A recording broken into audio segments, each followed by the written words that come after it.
All right, Rabosai, good morning. Let us begin.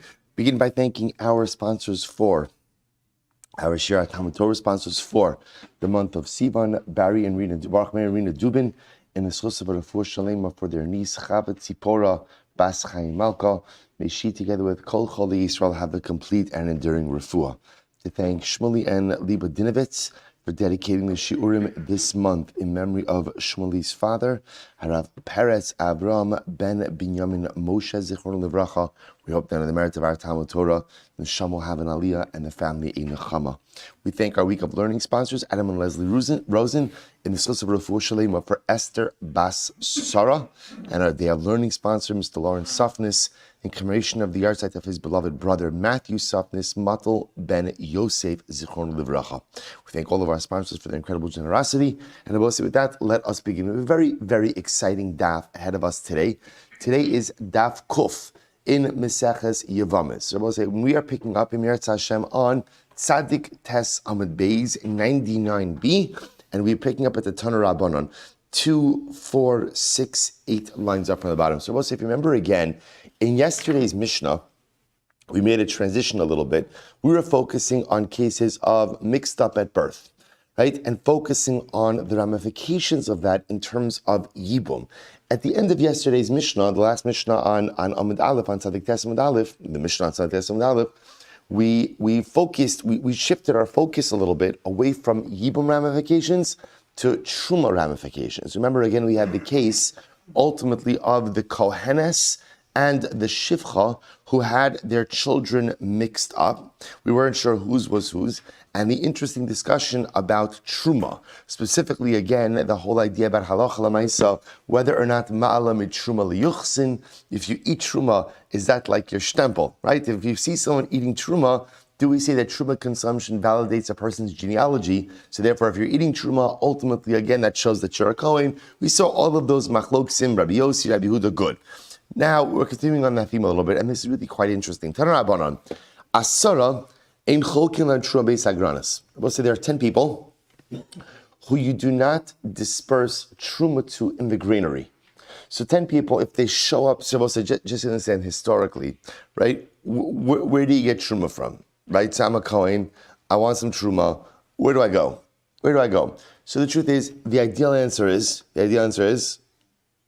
nowhere, right? The ideal answer is people bring it to you, right? That's the ideal. That's the but. That being said, Kohanim would show up at granaries, at threshing floors, in order to go ahead and ask, not demand, but ask for their portion.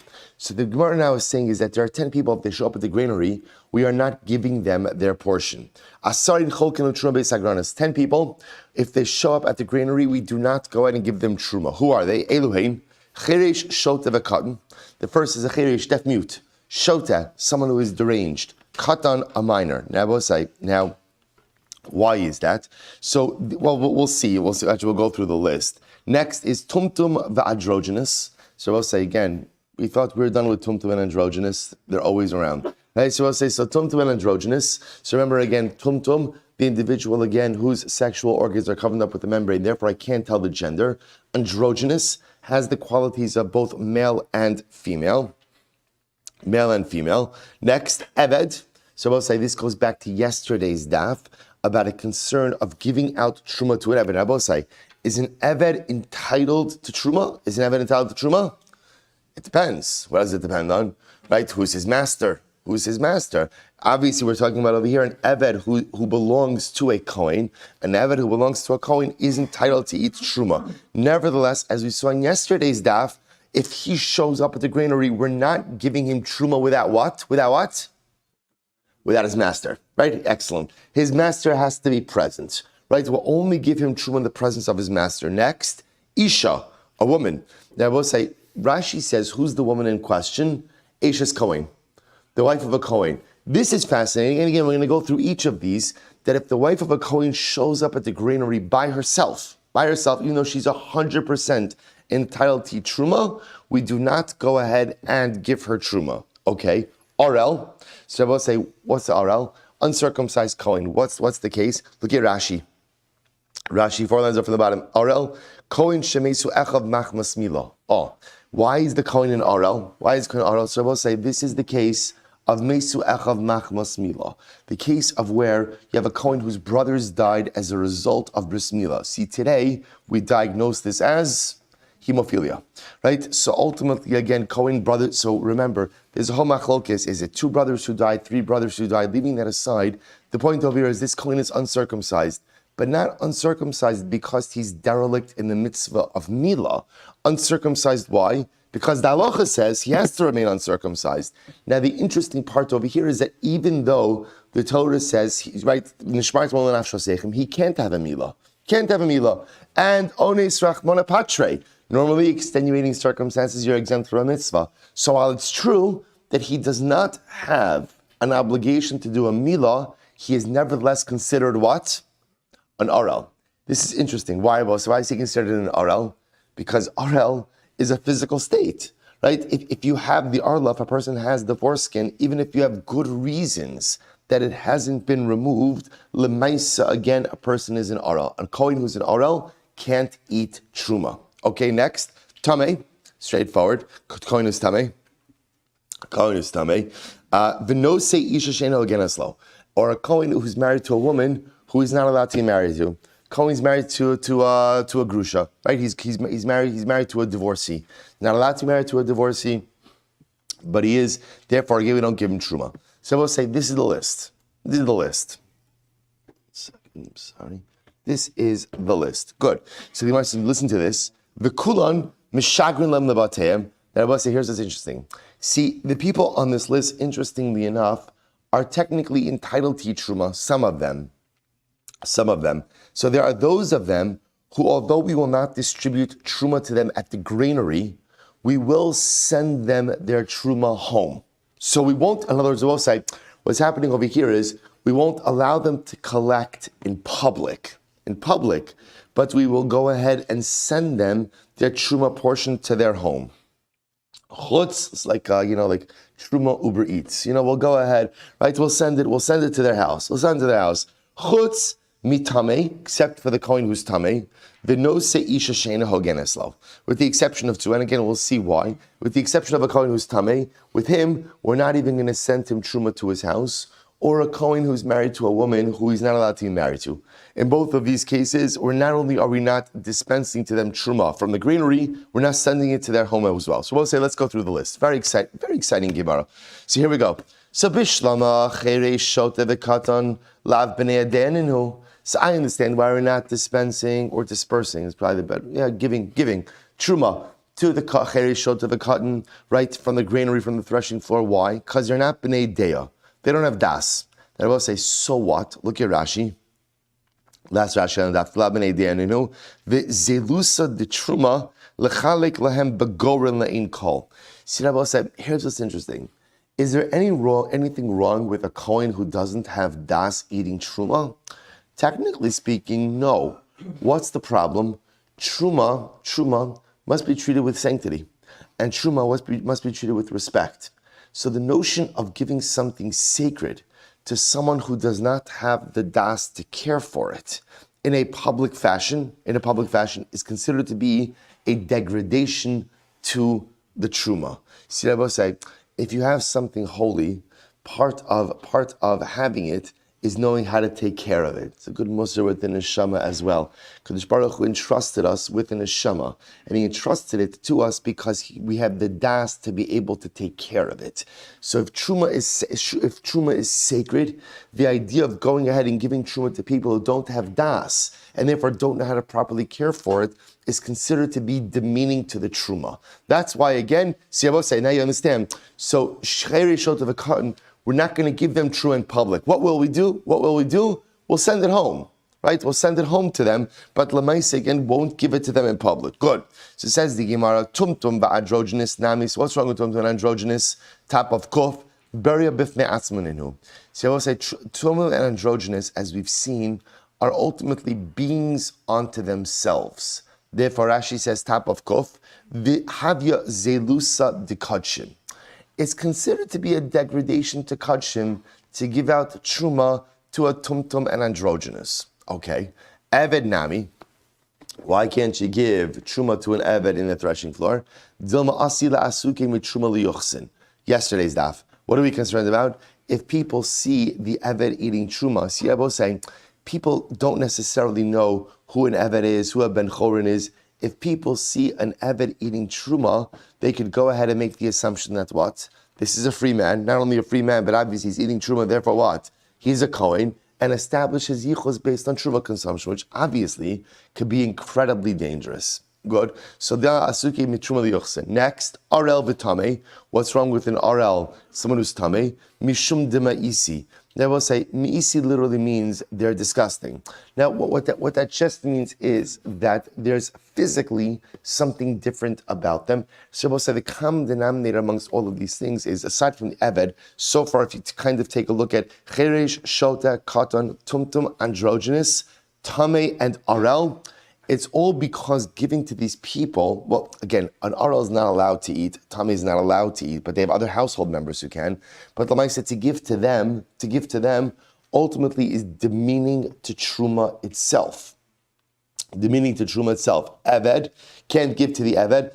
Out of concern, if you give to him, it's going to be used to establish his yichus. Next, no se isha she'ena hogeneslo. What about a kohen who's married to a woman who is not allowed to be married to? So mishum kinasa.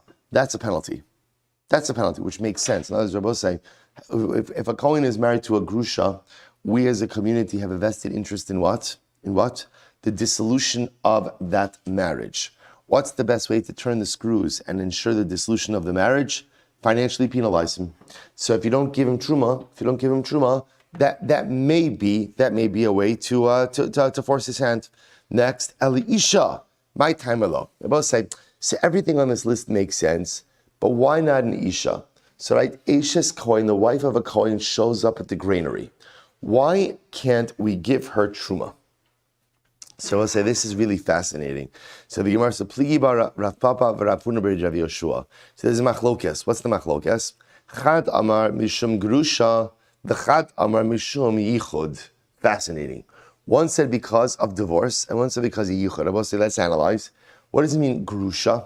See, Abba say, look at Rashi, Mishum grusha, Shema yigar shena baila, v'hizara, v'lo yadi inshi upalgila. What are we concerned about? See, Abba say, when is an Eishes Kohen entitled to Truma? When is she entitled to Truma? When she's married. What's the concern?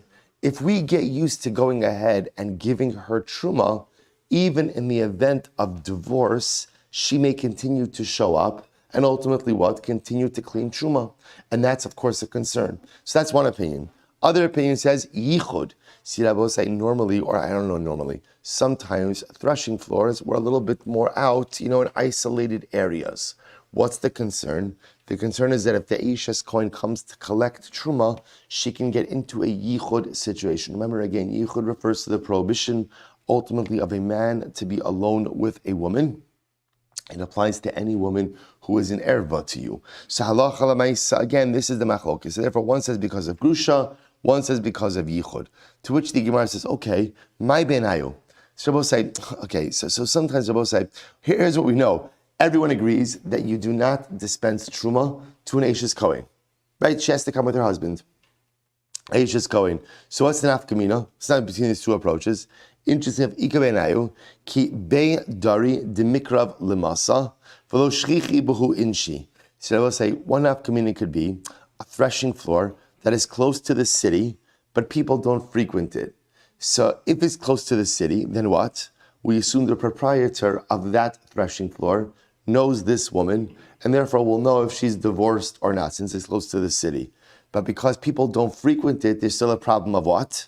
Of yichud. The Gemara says, Inami, the merchak u'shchich ba'inshi. Or the other possibility is the threshing floor that's far away from the city. So if it's far away from the city, the proprietor is not necessarily informed of the latest news. See, he's not going to know who's married, who's single. So therefore, als grusha, there's still a concern. But in terms of yichud, because there's a lot of people there, there's no concern. Okay, that's nafkamina. But I will say, but halacha l'maisa, again, see, here's what's interesting is at the end of the day, they're not disagreeing on the bottom line, which is that halacha l'maisa, we don't go ahead and dispense truma to an Eishes Kohen when she is by herself. Good. But yeah, we'll say we go on. V'kulam shagalim batayan chutz mitame v'nose isha she'en hogen eslo. So we'll say, as much as this is a list of women for whom we do not go ahead and, not a list of women, a list of people, that if they show up at the threshing floor, we are not going to give them truma, okay? But lemaisa, we go ahead and we'll send truma to their homes, with the exception of tamei and no say isha sheino geneslo. Right, someone who's tamei and a kohen who's married to a woman he's not allowed to be married to. Now here's what's interesting. Aval arel mishagrinle. See, Rabbi say here's what's interesting. So I'm not going to send truma to the home of someone who's tamei, but I will send truma to the home of an arel. And Rabbi say, just so you understand, pretty much arel and tamei are what? They're kind of in the same boat. In other words, both of them represent physical disqualifications which preclude a kohen from going ahead and eating truma. Yet halacha l'maisa, one will do home delivery of truma, the other we won't do home delivery of truma. What's the pshat? So I'll say, listen to this. This is incredible. Aval arel mishagrinle, but arel we will send truma. Why? My taima mishum da'anis. Because Rabbi say in arel, remember again, Rabbi say, let's go back. What's the case of arel? What's the case of arel? Mesu echav machmas mila. This isn't a kohen chasron who doesn't care about the mitzvah of mila, but rather again, this is a kohen whose brothers died as a result of mila. So it's an ones. He can't have a bris, but he's an ones, extending any circumstances. Therefore, we'll send him home truma. Says the Gemara, tame name ha'anis. But 1 second, tame is also extenuating circumstances. Also, how do you become tame? Okay, it's true, you can become tame intentionally, but you can also become tame. Chas v'shalom, somebody died right in front of you. Right, it just happened. Or you stumbled upon a grave, right, and you didn't even realize it. So Rabbi says, so tame is also ones. Rabbi say, this is incredible. Hi, nafish onse, v'hai lo nafish onse. So Rabbi say, listen to this. This guy, the arel, nafish onse means there's a lot of ones. The tame, there's not a lot of ones. Rabbi say, what does that mean? In the case of arel, the arel case, Rabbi say, represents a situation that is absolutely, unequivocally, and totally beyond your control. Right? In other words, the uncircumcised kohen, I will say, this has nothing to do with his level of vigilance or lack thereof. L'maisa, again, this is a circumstance that has been visited upon him.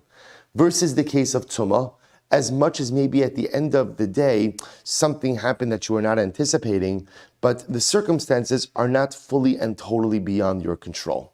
Right? Lamaisa, you make the choice to go to the levaya, not go to the levaya. You make the choice to be in proximity of someone, not be in proximity of someone. So it's still an ones. So Shabbos, say, isn't this fascinating? So the type of kohen for whom we'll send home truma is a kohen who is a victim of an absolutely, totally, and unequivocally unavoidable circumstance. That's an ones. That's an ones. But a kohen who's, again, he became tamei because of a result of circumstances that he did not plan for, but was not totally avoidable. Therefore, halacha l'maisa, we're not sending truma home for him. I will say, by the way, what a profound musar haskell, what a profound lesson for us as well. In life, things happen. Things happen. And I will say, while it's true that there's a big category of things that you did not anticipate, did not plan for, or beyond your control, these are really two different sets of circumstances. There are things that you mamish do not control. Circumstances that are visited upon you that have nothing to do with the choices you have made. They've been foisted upon you. We'll say those type of circumstances, you get a pass. When I say you get a pass, you have to navigate them. But Lamaisa, there's no culpability for that. But we'll say, if we think about it, if we're honest with ourselves if we're honest with ourselves in life, many times we find ourselves in compromised circumstances, but if we're honest, we allowed ourselves to get there. Maybe I didn't put myself there, right? Maybe I did not actively choose this, but Lamaisa, I made a whole bunch of smaller decisions that allowed me to come to this place. For that, you can't claim ones. For that, I have to own it. For that, I have to recognize that my decisions led me to this particular circumstance. And I have to own that fact. I can't claim ones rachmana patri. I can't claim ones because it's not full ones. I made the decisions that got me here. And I will say it's so important because so often in life, we encounter circumstances and we like to play the ones card. Right? Not my fault. Not my fault. You're right. technically, it's not your fault. This particular situation right now is not your fault. But how did I get here? How did I get here? And even though this last kind of event is not my fault, I allowed myself to be in this set of circumstances that then allowed this last event to occur, even though I did not do it. And it's so important to live life with that heightened sense of awareness and vigilance. There's ones, nafish ones. You could be an RL, you could be a tameh. RL are those circumstances totally beyond your control. You get a pass for those.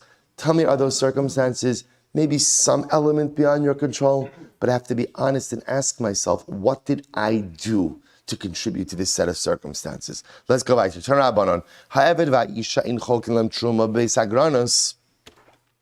So the Brisa says, Eved and Isha, we do not give them truma in the granary. The Rabbi say, here's what's strange. But in a place where we give a woman first. So I'll say that's inherently contradictory.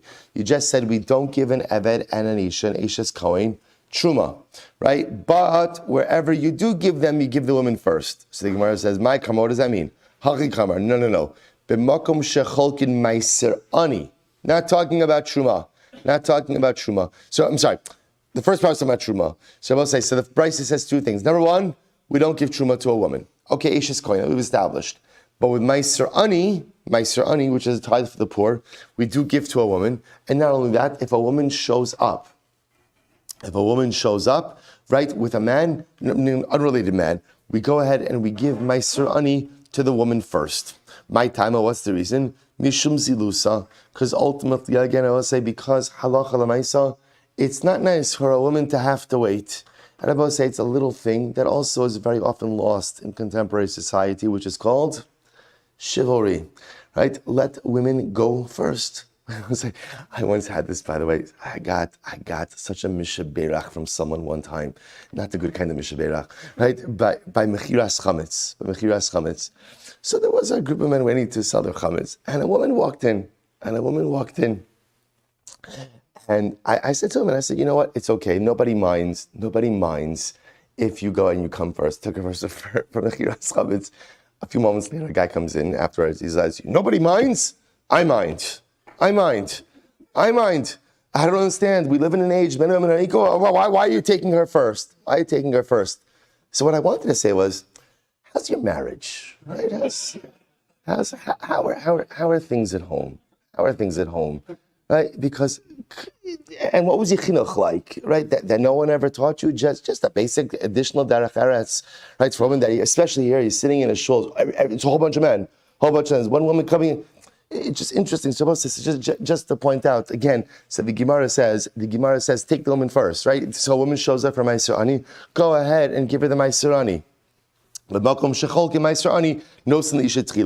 taima mishum zilusa. Because why should a woman have to wait with a whole group of men? Go ahead and take her first. So Rabbi says, it's incredible. Amar Rabbi said, Mereisha ki hava asu gavra ve'isoladina kamai. Let's listen to this. So Rabbi said, in the beginning, so Rabbi talking about in his Beis Din, in my Beis Din, so when a man or a woman would come for Din Torah, so we'll say, unrelated, in other words, a woman was coming with her Din Torah, right, her legal case, and a man was coming with his legal case. So Rabbi said, Havi Sharina Tigra de Gavra Bereisha. I always used to take the case of the man first. Why? Because it is fascinating. Why? Because I said to myself, Amina de Mechayi b'mitzvos. Because I figured a man should take precedence. Why should a man take precedence over a woman? Because a man is chayiv in more mitzvahs than a woman is. Makes sense, right? A man has greater level of halachic obligation than a woman does. Right? A woman is exempt from mitzvahs, shazman, gramatai, mitzvahs. So Rabbi said, therefore, I would always assumed that I should adjudicate the man first out of deference to the fact that he has more mitzvahs than a woman. So the Gemara says, however, kevan de shamar laha sharina tigr de isaveresha. But once I heard this halacha, I always take women first in the Beis Din. My taima mishum zilusa. Ultimately, again, what's the reason? So that it shouldn't be a degradation for the woman to have to wait for a Din Torah. Let's say quite fascinating. Good, let's go back there. Higdila taruva. So we'll say, remember again, let's go back to the Mishnah. So back to the Mishnah's case of the Kohenes and the Shivcha who had boys. who had boys, and what happened? We're not sure whose baby is who. So so the children grow up. So remember again, the Mishnah then said, Higdilu ataruvos v'shikru ze'ezeh. When the boys grew up, and they emancipated each other. So I will say, the way the Mishnah is worded it makes it sound like if they want to emancipate one another, they can.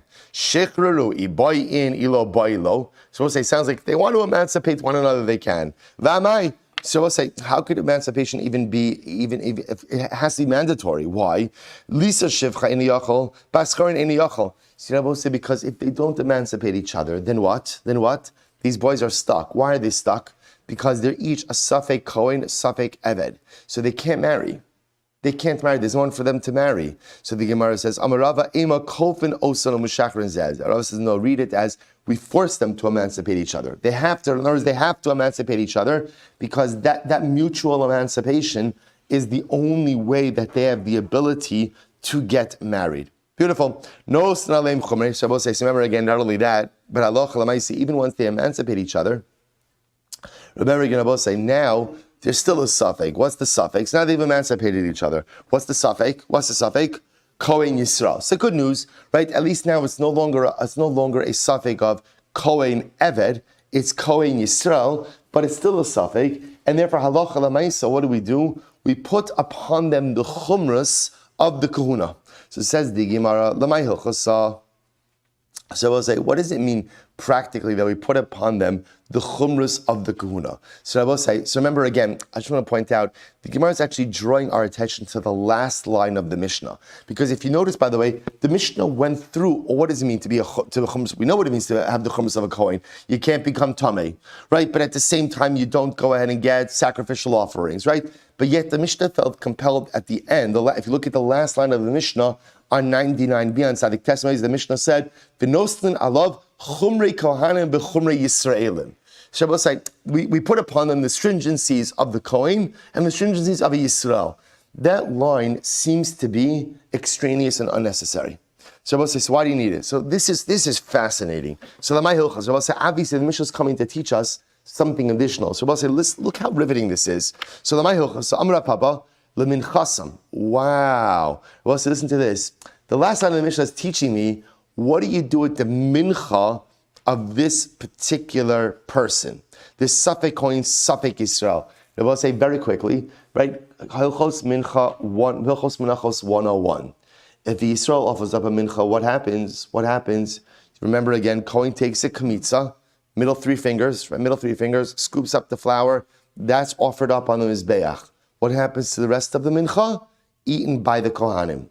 What happens if a Kohen offers up a mincha? Totally burnt on the Mizbeach. So watch how fascinating this is. So what happens now? This guy, who's our guy? Safek guy. Now he's a Safek Kohen, Safek Yisrael. He shows up to the Mikdash. He wants to offer up a karban mincha. So what is that? Is that a minchas Kohen or a minchas Yisrael? Says the Gemara, that's when the Mishnah means when it says, Noslin alav chumrei kohanim v'chumrei Yisrael. Watch this. So interesting. What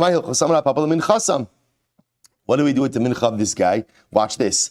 Nikmetzes keminchas Yisrael. So we'll go ahead and we'll take a kamitza from it, like it's a regular minchas Yisrael. So we'll take a mincha, but ve'eino le'achelas keminchas hakohanim.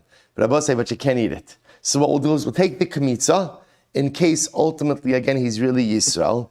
But we won't have the Kohanim eat the rest of the mincha in case what? He's a Kohen.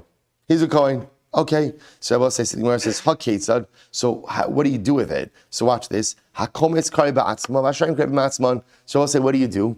You offer up the kamitza, and then by itself, and then after you offer up the kamitza, you'll burn the rest of the mincha on the Mizbeach as well. Beautiful.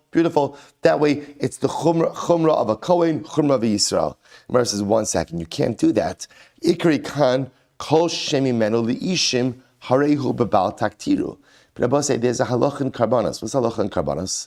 That in a karban, if there's a particular part that has to be offered up on the mizbeach, you're not allowed to burn any additional parts. So once you're going ahead and offering up a kamitza, right, the 3 fingers breadth, you're not allowed to burn the rest of that mincha. So how is this a suitable solution? Rabbi Shimon Pazi, Demasiklu l'shum eitzim. Rabbi says it's fascinating. What are you doing? When we say Rabbi says, so again, in general, what that means is like this. If you're going to go ahead and take a kamitza from this mincha, and you're going to burn that kamitza, the burning of the kamitza precludes you from burning the rest of the mincha as a mincha. So, but what can you do?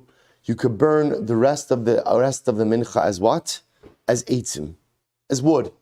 So I'm not burning the rest of the mincha as a karban mincha. I'm burning the rest of the mincha as eitzim, as wood. And I both say what that allows me to do is cover all of my bases. Rabbi Elazar, Omer, l'reach nichoach yatama'ala, aval atama'ala l'shum eitzim. You can't offer up. I say, in other words, so once you have a karban that has a defined part that needs to be offered on the mizbeach, you can't just offer up other additional pieces on the mizbeach. But what you can do is, if you need to burn other pieces for some reason, like in this particular case, you could offer it up as eitzim, as wood. So I will say, what the Gemara is suggesting over here is that halacha l'maisa, when this Safek Kohen, Safek Yisrael shows up in the Beis HaMikdash, and he wants to offer up a karban mincha, so again, because we don't know, is he Yisrael, and therefore kamitza, and the rest of it is eaten by a Kohen, or is he a Kohen, it's all burnt on the Mizbeach. So what are we going to do? We're going to leverage our risk. We're going to offer up the mincha, we're going to offer up the kamitza, burn that on the Mizbeach, and then we're going to burn the rest of the mincha as well. But you can't burn the rest of the mincha as a mincha, because once you've burned the kamitza, you can't burn the rest. So what do? We'll burn the rest of the mizbeach, we'll burn the rest of the mincha on the mizbeach, but not as a mincha, as what? As what? Eitzim, wood. To which the Gemara says, okay, hani chal Rabbi Elazar. That works according to Rabbi Elazar. But el Rabbana Michael Meimar. But according to the Rabbanon, what would they say in this case? Da'avid leik Rabbi Elazar, Rabbi Shimon. They would conduct themselves like Rabbi Elazar, Rabbi Shimon. What does Rabbi Elazar, Rabbi Shimon say? Disanya, Rabbi Elazar, Rabbi Shimon, Omer, hakomeis karav liatzmo, v'hashirayim mispazrin abeis hadeshan. So I will say, there's another opinion over here. You see, the Rabbanon disagree. They hold that halacha l'maisa, we are not allowed to burn the leftover part of a karban as eitzim, as wood. So what would they do with the leftover part of this mincha? So ultimately, again, they would hold that it could be scattered on the Beis Hadeshen. So I will say the Beis Hadeshen is the ash pile. So I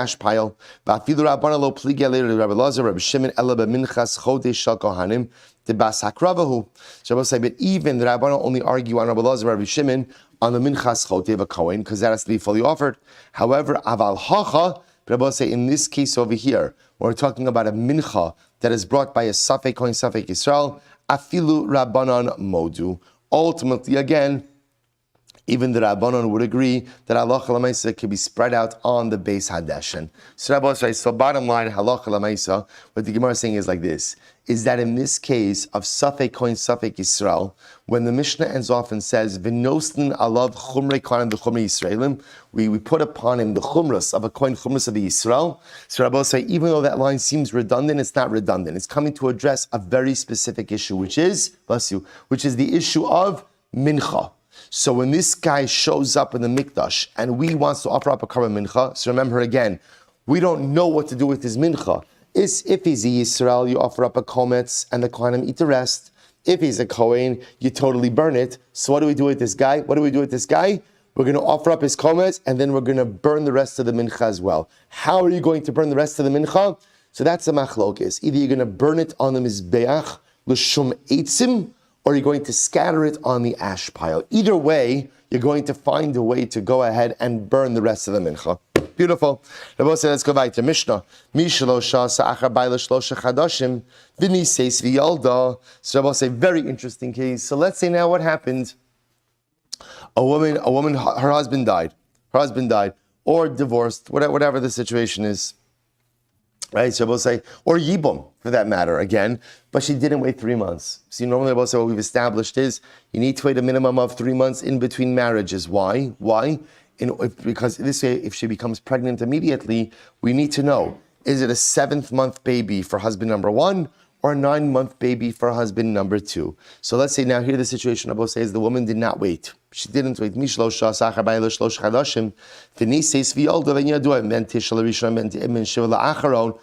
so now I have the situation. She didn't wait. She gives birth 7 months after her second marriage. So now we don't know, is this a 9-month baby for husband number 1 or a 7-month baby for husband number 2? Okay, now we'll say what happens. Hayula banim min harishon ubanim min hasheni. Then Rabbi say, in addition to this woman in question also has additional children from husband number 1 and husband number 2. So this is just to frame this for just a moment.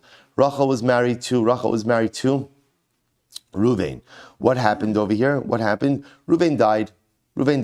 Rachel had kids with Ruvain. She had 2 kids with Ruvain. Okay, now she marries Shimon, but she marries Shimon just a couple of weeks. They met at the Levaya, chemistry. Chemistry is chemistry, right? So we'll say, so Lamaisa again, right? So what happens? She marries Shimon, and now what happens? She has a kid with Shimon, right? 7 months, well, I should say, after marrying Shimon, 7 months later, she has a son. So now we'll say, we don't know, is that son, right? Is that son? Who is that, right? Who is that? Now we'll say, now in addition to that, she has more kids with Shimon. So Rabbi say now, so Rachel has 2 kids with Ruvain, 2 kids with Shimon. When I say 2 kids who are definitively Ruvain's, 2 kids who are definitively Shimon's. There's this other kid, right?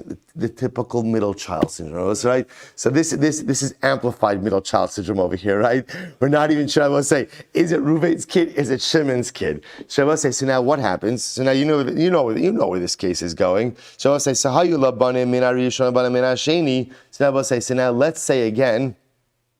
I will say, so now what happens? So now let's say halacha l'maisa. We'll just call this middle child. Middle child's brothers die, or a brother dies. Now both say it doesn't really matter which brother, right? Whether it's brothers, half brothers from Ruvain or half brothers from Shimon. Either way, Rabbi say, what is middle child going to do? So the halacha is chotzav v'lo miyabmin. Ultimately, again, halacha l'maisa, they're going only yibum and chalitza. I'm sorry, only chalitza and not yibum.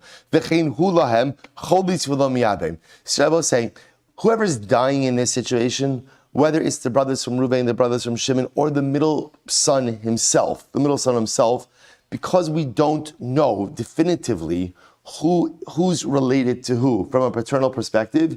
Again, it's a suffix, and therefore all you could do ultimately is chalitza in these cases. Amadeus. Hayulo acha min harishon ve'acha min hasheni shalom osaim.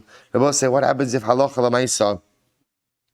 Right, he has brothers. Right, acha min harishon, acha min hasheni. So we'll see this case in this schema. Look at Rashi over here. Leishes ben harishonim achavhu haretov ve'imlav nochris yetzlo. So we'll say, let's see, he has brothers.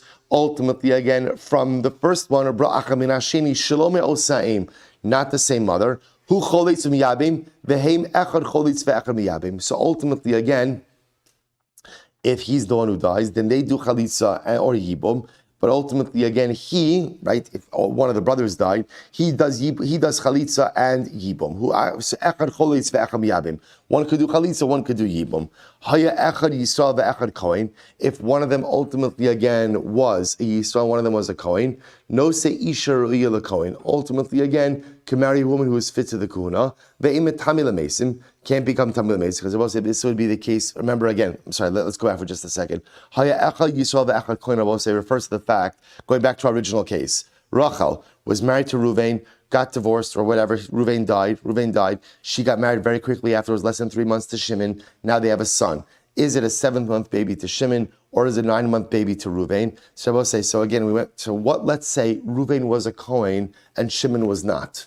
So what do I do in this case? So I saw the echad Kohen, no say isharu the Kohen. So I will say, so therefore the suffix child, is going to have to marry a woman who is fit for a coin. He can't become tamil mesim. But if he does become tamil, he doesn't get malka. So we'll say this is exactly what we saw before. Because we'll remember again in this case, remember one more time. Rachel was married to Ruvain. Ruvain was a coin. Ruvain dies. 3 weeks later, she gets married to Shimon. Or let's say even a month later, she gets married to Shimon. 2 months later, she gets married to Shimon. Right? Shimon's not a Kohen. 7th month later, she has a baby. What's our suffix?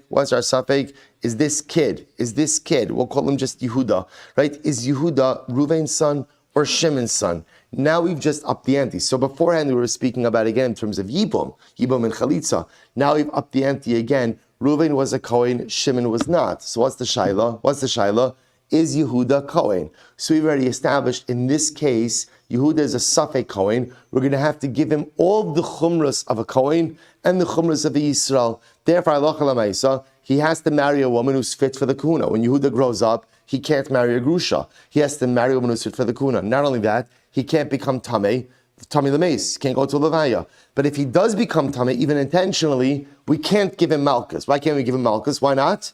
Maybe he's a Yisrael. Right? He can't eat truma, because maybe he's a maybe he's not.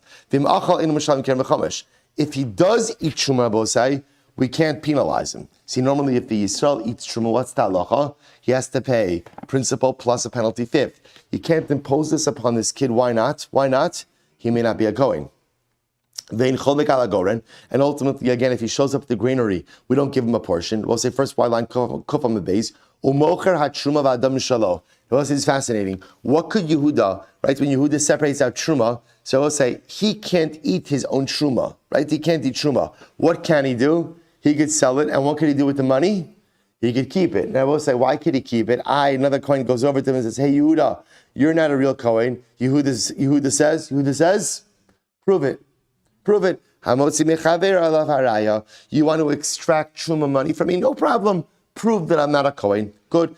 But I will say he obviously does not get a portion of sacrificial meat, right, or hides. He doesn't get any kachim, right? Again, that refers to the hides or anything else. It goes back to yesterday's Mishnah. If Yehuda shows up at the Beis Hamikdash and wants to offer up a karban, as much as we can't allow him to offer it up, he can choose who offers it up. In other words, the Kohanim who are on shift, right, don't have the right to claim the right to offer it. He has the right to designate whichever Kohen he wants. Upater minazroa uminalechai ba'akeba. He does not have to give the jaw, the foreleg, and the stomach. Those are Kohanic portions. He can keep them for himself. Ubechori yeroa achi yistaiv. And I will say, if he has a Bechor animal, so normally Bechor Behema goes to the Kohen. So this kid Yehuda, he can go ahead and keep his Bechor animal. Now he can't eat it because he's a Safek Kohen, but he can allow it to graze until it develops a mum. And after it develops a mum, he can go ahead and keep it. We're going to give him the Chumras of a Kohen Chumras of Yisrael.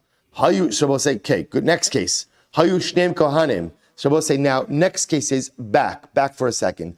Reuven and Shimon are both Kohanim. Rachel married Shimon, right? 2 months after the death of Reuven. Now there's a baby. Is the baby Yehuda, is baby Yehuda a 9-month baby of Reuven or a 7th-month baby of Shimon? Now in this case, I will say, both Reuven and Shimon are Kohanim. So therefore, in this case, what's Yehuda's status? He's a Kohen. Well, actually, we'll see. Hayushtem Kohanim who onin alei mehem onin alav. So we'll say now, again, in this case, Yehuda will observe aninos for both fathers, for both Reuven and Shimon, and they are an onin on him.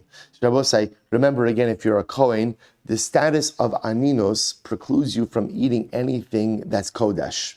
So they will observe aninos for him, he will observe aninos for them. Hu eino metamin lahem, ve'eino metamin lo. So I will say, but here's what's interesting. Yehuda can't become tamei for either Reuven or Shimon. Why? Why not? He doesn't know who his father is. Right? It's a suffix. They cannot become tamei for him. Why not? Because at the end of the day, halacha l'maisa, right? So I will say, by the way, I know I framed this as a case where Reuven died already. So again, we're going to see this doesn't have to be a case of where Reuven died. It could also be a case of where Reuven divorced Rachel. We'll see. The point over here is there's a suffix. In this case, both of the fathers, potential fathers, both Reuven and Shimon are both Kohanim. So in this case, there's no kahuna doubt about Yehuda, right? Yehuda is a Kohen. We're just not sure who his father is. So therefore, I will say again, who einu matame lem, he can't become tummy for them because Lamaisa, again, he's not sure which one of his is his father. Vehein einu matame lo. And ultimately, again, they cannot become tummy for him because neither of them knows definitively which one is his father. Hu einu yoresh osam. He does not inherit either of them because Lamaisi is not sure which is his father.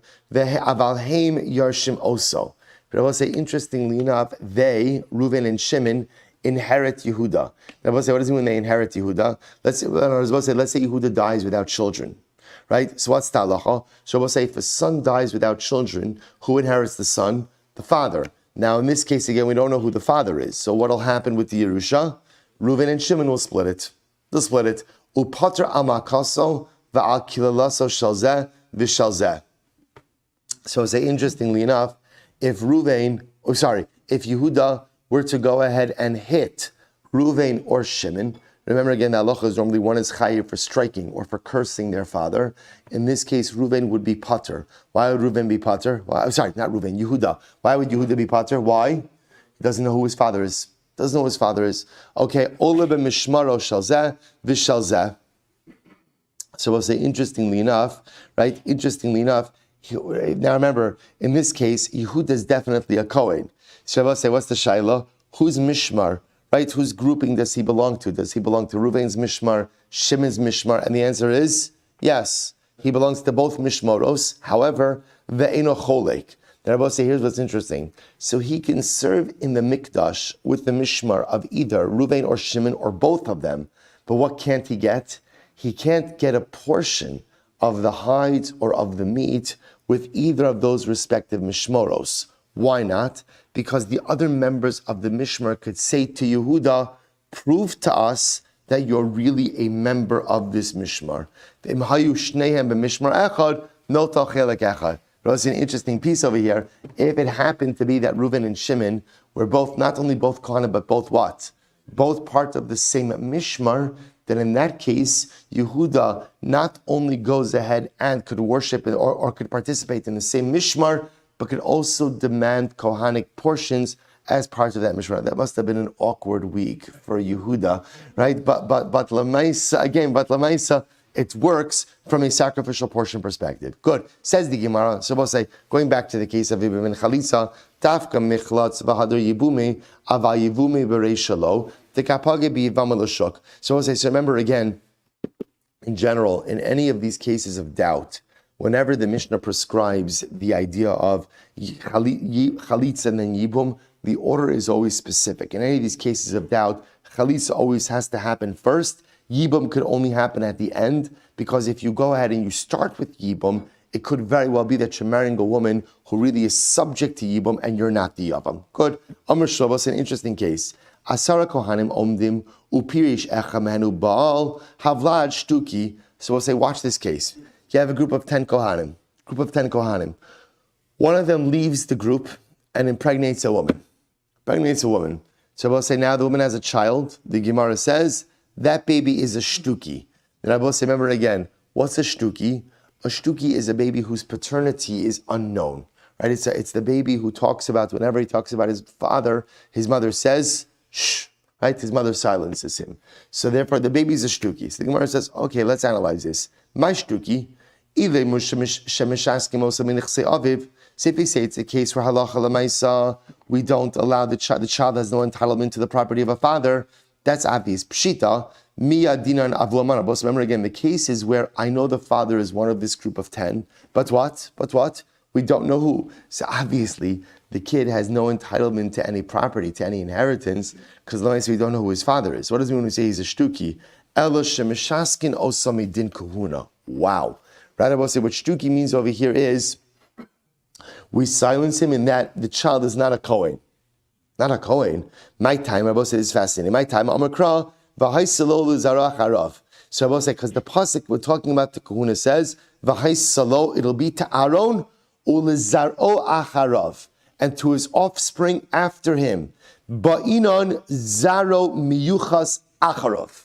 See, I will say, to be a Kohen, it's not simply enough to know that your father is Kohen. What do you have to know? You have to know who your father is. You have to know, as well say, it's a fascinating drush in the pasuk. Zara acharov means, I know who my father is. Once I know who my father is, then what? I could be a Kohen. So it's fascinating. So it's not enough to know that in general, your father was a Kohen, but rather what? You must know specifically who was your father. And therefore, again, that's lacking in this case. One second, Papa. What about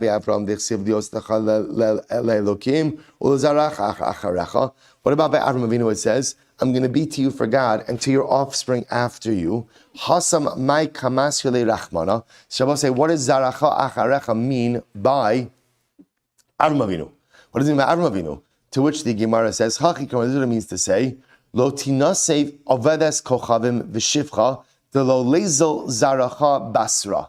So Rabbi say, ultimately, again, what does it mean? What does it mean? It means that by Avram Avinu, it means something a little bit different. It means don't marry a non-Jewish woman, because if you marry a non-Jewish woman, ovedes kochavim or a shivcha, the child is going to be hers and not yours. So Rabbi say, okay, so the point over here is, by kahuna, we just saw this brand new concept. What's this brand new concept? That Allah Chalamaisa, in order to be a Kohen, you really need what? Zaracha acharecha. And zaracha acharecha means what? What? You know who your father is. So here's the problem. Meisvei, Shabbos say, Meisvei, Rishon Roy Lios Kohen Gadol. So let's remember again, we had this particular Mishnah. If you look at Rashi, actually Rishon Roy Lios Kohen Gadol, Hecha Shemiyabim Eishes Achiv B'soch Gimel V'yalda. So I'll say this was the case of premature yibum, right? So Reuven dies, leaves behind the widow, no children, and now Shimon does yibum. But Shimon did yibum after 2 months. Then what happens? They have a child. So 7 months later, there's a baby. So we'll say, what's the shaila? Is this Reuven's kid or is this Shimon's kid? Now let's say we're talking about a family of Kohanim. What did we say? This baby is fit to be a Kohen Gadol. But one second, what's the problem? We don't know who the father is. There's no Zaro Acharav. So the Gemara says, V'haba inon Zaro miyuchas acharav aleka. So it's very Zaro miyuchas acharav d'Rabbanan. The need for defined paternity by a Kohen is only a din d'Rabbanan. Ukras machta ba'alma. And Zaracha acharav will say it's not a real drasha. It's an asmachta. So we'll say, when will the Rabbanon goes there? The chikaz Rabbanon biznus. The Rabbanon will only goes there, we'll say, in a case of znus. In a case of immorality, that's when we kind of throw the book. Right? We'll say, like this case, 10 Kohanim, one separates, impregnates a woman, right, has a baby. We don't know who the father is. In a case like that, we're going to say that kid is a shtuki. That kid is not a Kohen. Why? No zaracha, no zarachara. B'nisuin lo gaz rabbanon. But we'll say in a case of nisuin, in that case, the rabbanon will not go there. And therefore, Allah Chalamaisa will say in any case of legitimate nisuin, even though there is some level of paternal ambiguity, if both of the fathers in question are Kohanim, ultimately what? The kid is going to be a Kohen as well. The Gemara says, 1 second, Ubiznus migaz rabbanon. Is it true that in a case of znus, the rabbanon were gozer, and when there is paternal ambiguity, the child will not be a Kohen? What about our Mishnah? V'hatinan mishlosha sa'achar bayla shlosha chadasha v'niseis v'yalda. If a woman did not wait after her first husband, this is our Mishnah. A woman did not wait after her first husband the requisite 3 months, and she married and she had a baby. Rabbi say again, we said in our Mishnah that if both men are Kohanim, halacha l'maisa, the offspring is a Kohen. My achar baila. What's the case of achar baila, Rabbi say? Ilema achar misas baila. If you're talking about it's a case ultimately where a husband died. Ema seifa. Look at the case. Look at the seifa. Who onin alei mehein enam onin achar alav. Ultimately, again, he is an onain. Right? He is an onain for them, and they are onanim for him. Bishlama who onin alei mishkachas labinisu desheni v'likat atzamas tekama. We'll stop over here. We'll pick up again with this discussion. And I will say, so now what we just left off with, I will say, is the fascinating discussion again. Kohen, the Gemara wanted to suggest needs zaro acharav, needs defined yichos. So the shaila ultimately is again, is that a case in defined yichos? Maybe not by marriage, but only by znus, or maybe even by znus you don't need it. To be continued tomorrow. Shkoyach.